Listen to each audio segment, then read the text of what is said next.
Lëvizja vetëvendosje duket se po përballet me tensione të brendshme në degën e saj në Kaçanik pas përjashtimit të ish-deputetit Milazim Saliej nga lista zgjedhore për zgjedhjet parlamentare të 28 dhjetorit. Reagimet publike të Saliejt në rrjetet sociale kanë hapur debat rreth përçarjeve brenda partisë dhe rolit të disa kandidatëve aktual për deputet.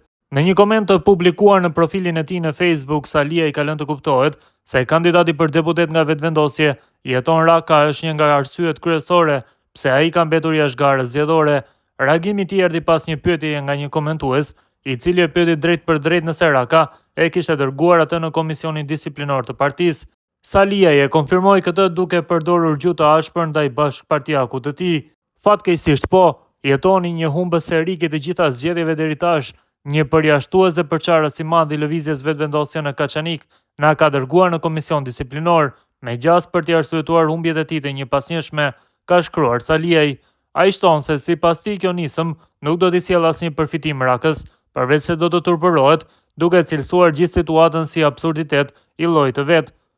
Këto deklarata kanë nxitur reagime të shumta në rrjetet sociale, duke rihapur diskutimin për mënyrën e përzgjedhjes së kandidatëve brenda vetëvendosjes dhe për raportet me strukturave lokale të partisë. Deri më tani nuk ka pasur një reagim zyrtar nga lëvizja vetëvendosje apo nga vetë Jeton Raka, lidhur me akuzat e bëra publike nga Saliej. Redaksia e Klan Kosovës ka tentuar të kontaktojë Milazim Saliejin për një prononcim shtesë rreth këtyre zhvillimeve, mirëpo ai nuk ka dhënë deklaratë duke u arsyetuar me një situatë familjare.